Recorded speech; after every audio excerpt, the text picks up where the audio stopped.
में अपनी संस्कृति के लिए जो ये पहल कर रहे हैं आप सभी, अपनी विरासत को बचाने के लिए, अपनी विरासत को भावी संतति को दिखाने के लिए और वहां तक पहुंचाने के लिए जो ये कड़ा मेहनत आप सभी कर रहे हैं, उन सभी के लिए मैं उन सारी टीमों को शुभकामना देना चाहता हूं और धन्यवाद भी ज्ञापन करना चाहता हूं। कुछ दिन पहले ही मैंने समाचार पढ़ा था कि अब संथालहरूको सांस्कृतिक म्यूजियम खोलिने छ और इसमें थोड़ा सा मेरा रिजर्वेशन रहता है, क्योंकि संस्कृति जो है जब तक जीवंत है, जब तक वो जीवन में धड़कता रहता है, वाइब्रेंट रहता है, तभी वह संस्कृति का हिस्सा रहता है, तभी वह जीता जागता आदमी का प्रमाण रहता है।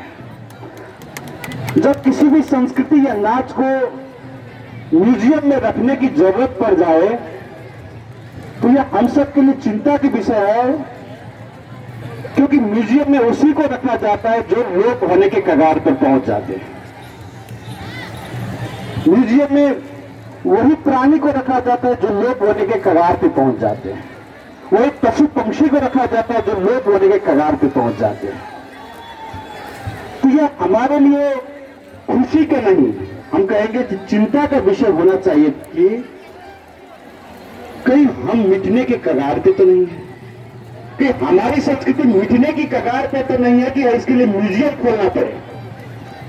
इसीलिए मैं संपूर्ण बंधु बांधव से यह अनुरोध करना चाहता हूं कि संथाल की संस्कृति को, इस गौरवमय विरासत को आप इतना जीवंत रखिए कि किसी को म्यूजियम में जाने की देखने के लिए म्यूजियम न जाना पड़े।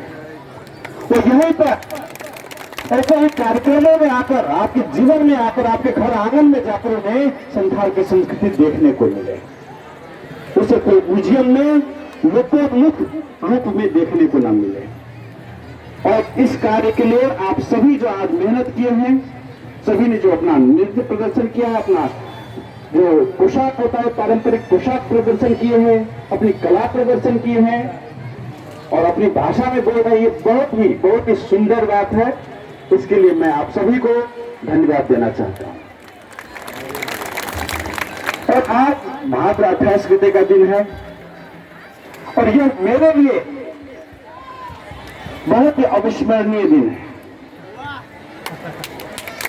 और यह जगह भी बहुत ही अविस्मरणीय है। आज से ठीक 5 बरस पहले 2071 साल भाद्र 28 गते मैं यहीं पर आया था, ठीक इसी जगह। हल्की सी बारिश हो रही थी, उस बारिश में रह के हमने पूरा नृत्य देखा। दोपहर को ही हम आ गए थे और नृत्य देखने के बाद हम इतना तक खो गए कि शाम हो गई वहां पर। और शाम होते होते आज भी शाम हो रही है, इससे भी ज्यादा शाम हो गई थी। और अंत में प्रमुख अतिथि के रूप में मुझे 2 शब्द बोलने का मौका मिला था और तभी मैंने हमारे संथाल समुदाय की संस्कृति क्या है, उसका इतिहास क्या है, उसकी विरासत क्या है, इस पर मैंने 2 शब्द बोला था। संथालों की वीरता गाथा का 2 लाइन मैंने सुनाया था।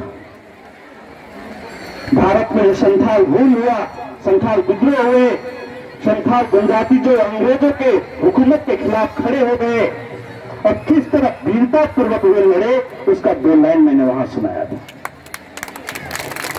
और संथाल इतिहास में इतना वीर रहे हैं कि जब अंग्रेज से लड़ने के लिए वे चले गए तो अंग्रेजों के पास तो तोप था, गोली था, लेकिन संथालों के पास धनुष और तीर के सिवा कुछ नहीं था। लेकिन दिल में हिम्मत था।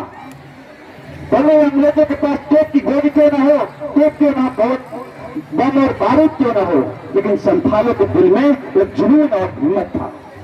और जिस तरह आज आप डुगडुगी बजा रहे थे, उसी तरह जब तक डुगडुगी बजती रही तब तक संथाल लड़ते रहे, अपने छाती को खोलकर गोली खाते रहे। तो संथाल पीछे दिखा दिखाकर वहां से नहीं भागे। जब तक डुगडुगी बढ़ती रही तब तक वे डटकर लड़े और अंत में जो आगे नेता थे उन्हें अंग्रेज सरकार के बात को पकड़कर उनकी वीरता के लिए उन्हें फांसी की सजा दी गई थी। तो संथाल की वह वीरता गाथा पूरे अंग्रेज के जो साम्राज्य है उसको हिला देने वाला था। ऐसे वीरता पूर्ण गाथा को देखने वाले संथाल आप सचमुच वीर हैं, वीर के प्रतीक हैं। भारत में भी विद्रोह के प्रतीक है संथाल। वो जो है विद्रोह में से सबसे अग्रणी स्थान गाता है, इसका प्रतीक है। और इसके विषय में कार्ल मार्क्स ने भी कहा था कि भारत में प्रथम आदिवासी जो विद्रोह हुआ है वो संथालों का विद्रोह नहीं है। तो ऐसे अग्रणी भूमिका में आप रहते आए हैं। समाज में जो अन्याय होता है, शासक के द्वारा जो दमन होता है उसके खिलाफ में आप सब सदैव खड़े रहते आए हैं। और यही आईना मैंने जब दिखाया हमारे संथाल मित्रों को, उनकी आपने अवस्था यहाँ पर दिखाया, तो भाग रखा है यानी ठीक 5 बरस पहले मुझे पकड़कर इसी जगह पे पकड़कर जेल में डाल दिया गया। सिर्फ बोलने के लिए, सिर्फ 2 शब्द बोलने के लिए, सिर्फ आपको आईना दिखाने के लिए। आप शेर है, आप कोई अरे गहरे आदमी नहीं है, इस दिखाने के लिए। क्यों? क्योंकि शासकों को डर लग गया कि कहीं आदिवासी समुदाय जग गए, कि वो अपना अधिकार मांगने लगे, कि वो अपना हक मांगने लगे, तो हमारा तो हालत क्या होगा। इस भय के शासकों ने मेरे मुंह पर ताला लगाना चाहा, आपने हथकड़ी डालकर जेल में बंद कर दिया। और तभी से 2 दर्जन बार हमारी गिरफ्तारी हुई सिर्फ बोलने के कारण से। कई महीना मैंने जेल में बिताए। तो यह भय होता है, यह खौफ होता है। और आज सांस्कृतिक कार्यक्रम है तो मैं यहाँ पर बहुत ज्यादा तो नहीं बोलूंगा, लेकिन मैं इतना जरूर कहना चाहूंगा कि संघर्ष के दौरान में कौन हमारे साथ खड़ा है और कौन हमारे खिलाफ में खड़ा है, यह पहचान के लिए हमें आगे बढ़ना होगा। कभी भी दूध का जो साक्षी होता है, रखवाली करने वाला होता है, वो बिल्ली नहीं हो सकती। भले ही वो बिल्ली कितना भी मोटा क्यों ना हो जाए, कितना भी बड़ा क्यों ना हो जाए, दूध की रखवाली करने वाला कभी बिल्ली नहीं हो सकती। उसी तरह अभी मैंने यहाँ पर देखा शिबू माझी जी के पिताजी यहाँ पर मौजूद है, स्टेज पे भी शायद मौजूद है। इसी रंगेली में जब 2072 साल माघ 7 गते 2072 साल माघ 7 गते श्रीमती द्रौपदी देवी चौधरी, शिबू माझी और महादेव ऋषिदेव शहीद हो गए। इसलिए शहीद हो गए, अपने अधिकार मांगे इसलिए शहीद हो गए। संविधान में अपना हक अधिकार को सुनिश्चित करना चाहा इसलिए शहीद हो गए। शासकों ने हक देना नहीं चाहा इसलिए शहीद हो गए। और अपनी भूमि पर, इस आदिवासी की भूमियों पर वो आकर दंगा फसाद करना चाहा और हमने उसको रोकना चाहा, इसीलिए हमें शहीद होना पड़ा। ये हमारा इतिहास रहा है। और उस समय प्रधानमंत्री कौन थे? जिस समय इन लोगों की हत्या की गई, यहाँ पर घर घर घुसकर मारा गया, दमन किया गया, उस समय प्रधानमंत्री कौन थे? ये सोचने की बात है। और ये कोई एक पार्टी की बात नहीं है, एक पार्टी की बात नहीं है। और आप दूसरे किसी शासक की पार्टी का नाम लीजिए, उन्होंने भी वही दुर्गति किया है। जब हमारे अपने लोगों को उनके अपने शासक वर्ग के लोगों को उन्होंने बचाया, लेकिन हमारे लोगों को जैसे कि चतुर्मान सिंह राजवंशी को जबरदस्ती अपने पार्टी के लोगों ने पकड़वा कर लाके सैनिक कैंप में मरवा दिया था। ये देखी हुई बात है। तो हमें जो है, हमारे साथ कौन खड़ा है, हमारे विरोध में कौन खड़ा है, दूध का रखवाली कौन कर सकता है, कौन नहीं कर सकता है, इस बात को पहचानना जरूरी है। और हम इसीलिए कहते हैं कि जनमत पार्टी जो है जनता की पार्टी है, समस्त आदिवासी जनजाति उत्पीड़ित वर्ग की पार्टी है।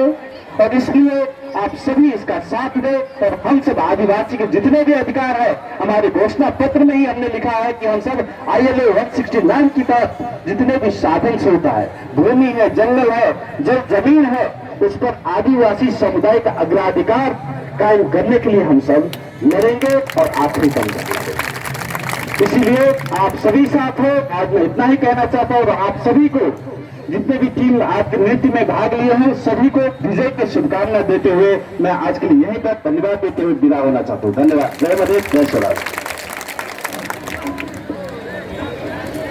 हजुर सर एकछिन बस्दिनु होला, कार्यक्रम अब 5 मिनटमा सिद्धिन्छ। पुरस्कार